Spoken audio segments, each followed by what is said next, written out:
Hi සුබම සුබ දවසක් ඔයාලා හැමෝටම. ඔන්න ඉතින් අද මගේ විටිකෙන් මං අරගෙන ආවේ මම කොහොමද කොළපාට රැකගෙන රසට ගුණට කංකුන් තෙල් දාන්න කියලා ඔයාලත් එක්ක බෙදා ගන්න. ඉතින් මෙන්න මේක තමා අද අපි වීටිකෙන් කතා කරන්න යන්නේ. එහෙනම් අපි බලමු කොහොමද මේ විදිහට කංකුන් තෙල් දාගන්නේ කියලා. කඩේට ගියාට පස්සේ මවට හම්බුන කංකුන් මිටිය තමයි මේක. මේකේ කොලේ හීනි හරිම රසවත් වගේම ගුණවත්. ඒ නිසා මං ඒක අරගෙන ආවා.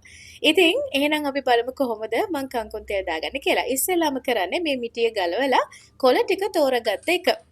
මේකේ කොළ එකින් එක තෝරගෙන යද්දි මට තේරුණ දෙයක් තමයි මේකේ ගොඩාක් කොළ හරිම ලපටි කියලා. ඒ නිසා ඊළඟට මම කරේ මේ මිටියම එකවර අල්ලලා යට කොටසෙන් ටිකක් කපලා ඉවත් කරපු එක.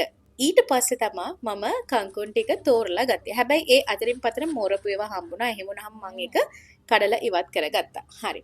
ඉතින් ඔන්න ওই විදිහට තමයි මම කංකුන් එක තෝරගත්තේ. මම දන්නවා කංකුන් තෙල් දාන්න ගොඩක් අය දන්නවා කියලා.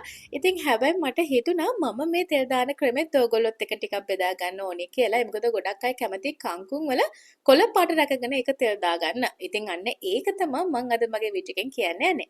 ඉතින් ඔන්න ඔය විදිහට මම මගේ කංකුන් එක තෝරලා ඉවර වුණාට පස්සේ ඊළඟට මම කරන්න යන්නේ මේක හොඳට සෝද ගන්න එක.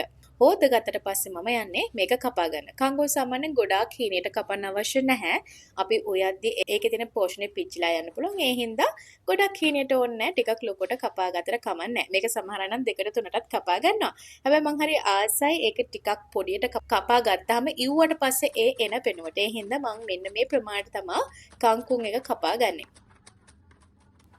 ඊළඟට මම සූදානම් කරගන්නවා බීලුණු, තක්කාලි සහ අමු මිරිස් මගේ කංකුන් එකට දාගන්න. බීලුණු එක මෙන්න මේ විදිහට හීනට කපා ගන්නවා. ඒ වගේම අමු මිරිස් මම කපා ගන්නේ දෙක අතට. ඊළඟට මම මගේ තක්කාලි එකත් මේ විදිහට හීනයට කපා ගන්නවා. මෙන්න මේ තියෙන්නේ මම කංකුන් එකට දාන ටික. මෙතන තියෙනවා බීලුණු, අමු මිරිස්, තක්කාලි වගේම රම්පේ කරපිංචා.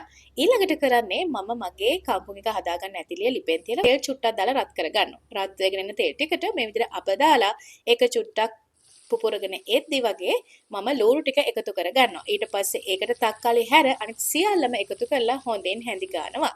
මේක හැඳි ගාලා ලූණු ටික හොඳට මැලවෙනකම්ම මම ලිපෙන් තියනවා.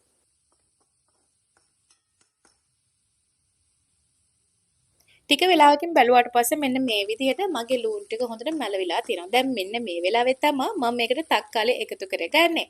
මේකට තක්කාලි ටිකත් එකතු කරලා ආපහු හොඳට මික්ස් කරලා ඊළඟට මම යන්නේ මම කපාගෙන ලෑස්ති කරගෙන තියාගත්ත ඒ කංකුන් ටික මේකට එකතු කරගන්න. මෙන්න මේ විදිහට හොඳට ඒක හැඳි ගාලා ඊට පස්සේ මම මගේ කංකුන් ටික මේ විදිහට එකතු කරගන්නවා.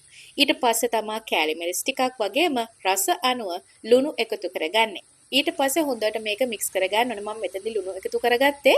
මේක ගොඩක් වෙලා ලිපේ තියන්නේ නැහැ. කංකුන් ටික මේකට දාලා කලවම් කරාට පස්සේ වහන්න එපා. ඇරලම තියන්න. මේ වගේ පොඩි වෙලාවක් හැඳි ගාමින් ඒක හදාගන්න.